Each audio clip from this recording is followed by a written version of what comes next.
Baik, kita masih ada di Jogja TCTI 2022 dan sekarang saya masih bersama dengan Dinas Koperasi dan juga Usaha Mikro Kabupaten Jombang, Jawa Timur. Banyak sekali cerita-cerita menarik seputar UKM, kemudian juga pengusaha dan juga banyak hal. Wisata, kerajinan, craft di sana semuanya ada. Selain kalau kita ngomongin soal kota santri ya Mas ya.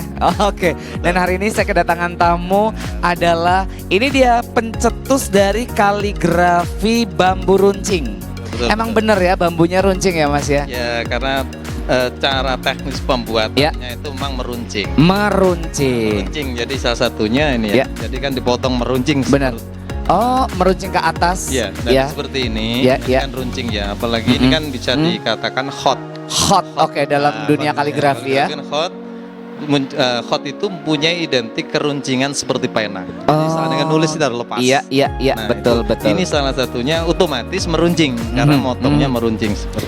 Inilah yang menjadikan daya tarik dan juga keindahan ya, dan juga keunikannya, dan ini diaplikasikannya dengan bambu runcing. Betul. Sejak kapan nih Mas? Saya memanggilnya siapa nih? Pak Mustamil aja. Pak Mustamil sebagai pencetus.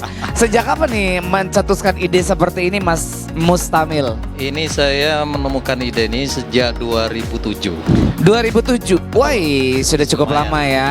Dan saya lihat topi yang dia gunakan juga dari bambu. Bukan, ini dari pelepah pisang. Oh, dari pelepah pisang. Wah, ini berbeda ya dengan yang ini ya. Oke, tapi kita sekarang kembali lagi ke kaligrafi bambu runcing. Ini ya, bambu runcing ya.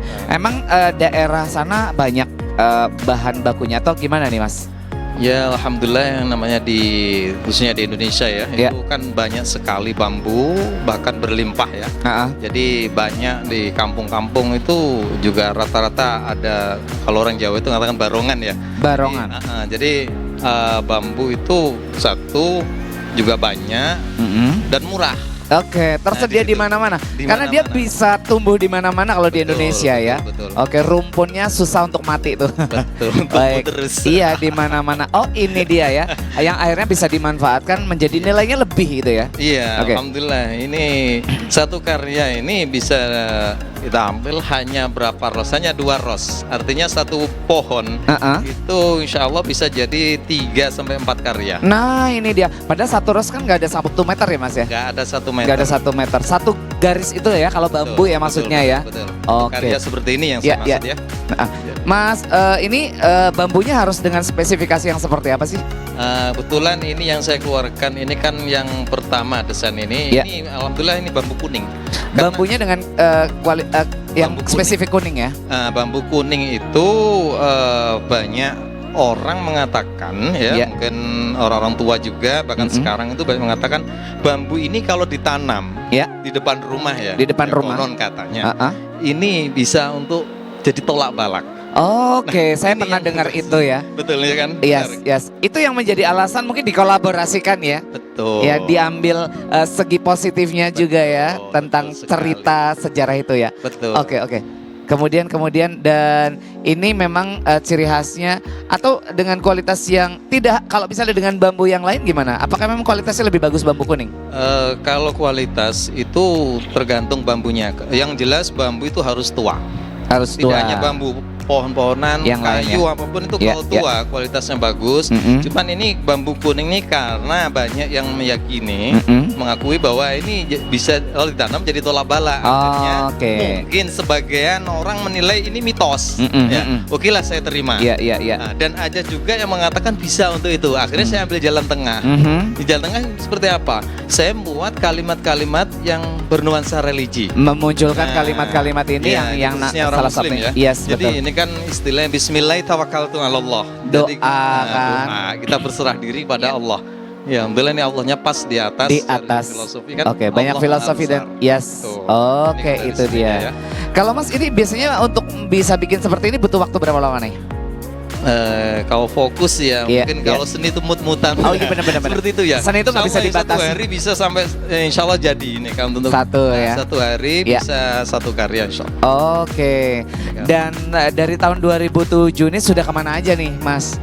Ya, alhamdulillah ini ya sudah ya luar Jawa. Sudah Kalau luar Jawa. untuk di Malaysia, Brunei itu kan hanya personal aja. Ya, Jadi dan pesan ya, kita kirim ke sana. rata-rata kan pemesannya memang mereka memiliki banyak yang beragama Islam ya, Muslim Betul, ya. Betul. Ya. Dan memang ini kan yang istilah yang Muslim, seninya Arab ya. Ya. Mungkin kalau yang non Muslim itu biasanya tulisan Latinnya. Tulisan Latin. Latin. Kebetulan ini bambu itu alhamdulillah bisa dibuat jadi tulisan Arab, juga bisa Latin, bisa juga kanji atau bahasa Cina. Iya, itu yang menarik itu. Betul. Wise. Dan kalau kita jalan-jalan ke Kabupaten Jombang di sana, apa nih workshopnya atau apa nih? Atau ada outlet nih Mas?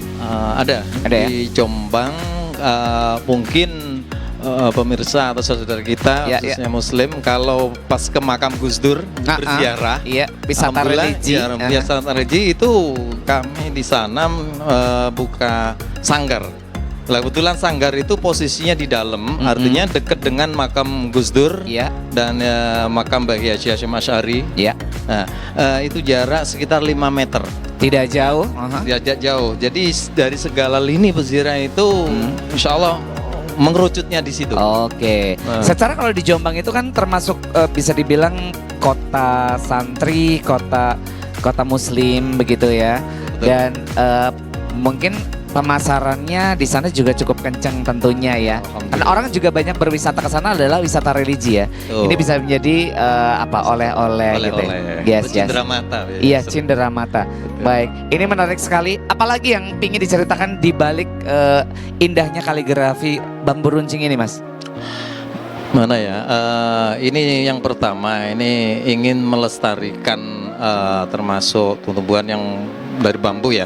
Karena di Indonesia itu banyak sekali bambu dan harganya sangat murah. Harganya sangat murah, tapi nanti bisa bernilai lebih tinggi ya. Disitulah yang saya tertarik. Makanya saya beri murid-murid saya, santri itu saya bermotivasi. Bahkan saya bilang begini, bagaimana bambu itu dipotong, dibentuk pakai cutter. Ya kalau logikanya kan sulit ya. Nah, itu terus kan cutter kecil ya. Nah maka itu. Ternyata terus saya buktikan. Buktikan ternyata bisa. Dia ada tekniknya dong ya. Nah, disitulah tekniknya. Diajarkan juga ya sama anak-anak ya Pak? Ya alhamdulillah, karena ya melihat usia juga sudah 47 ya. Mau kapan lagi kita mau. Baik. Dan ternyata seni ini juga sudah mulai banyak disuka sama anak-anak. Alhamdulillah. Anak-anak semangatnya luar biasa. Ini yang motivasi ke depan.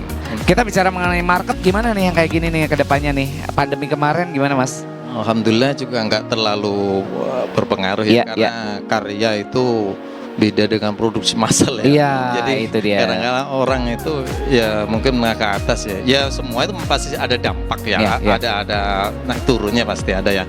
Cuma alhamdulillah nggak terlalu signifikan. Inilah kuatnya seni ya. Nah disitulah. Kuatnya seni dan karya. Orang kalau suka berapa harga tuh diambil sih. Betul. Iya kan? Betul. Dan orang kalau suka bikin aja, iya kan ya Mas ya. Well, itu dia. Kolaborasinya dengan Dinas Koperasi dan juga Usaha Mikro gimana nih? Ya alhamdulillah. Biasanya didukung.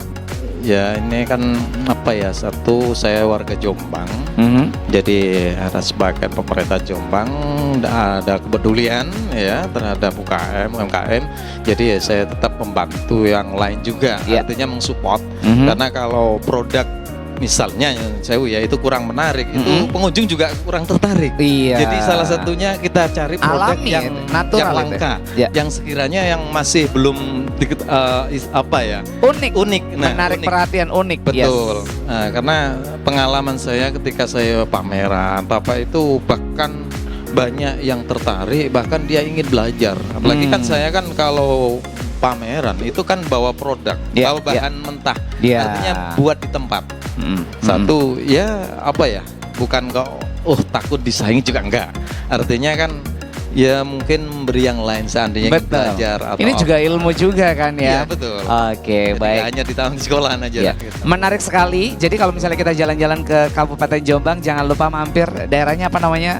Ya di Pondok Pesantren Tebu Ireng, insya Allah itu. Di Pondok Pesantren Tebu Ireng. Produk ini. Ketemu langsung dengan ini dia pencetus dari kerajinan kaligrafi dasar bambu.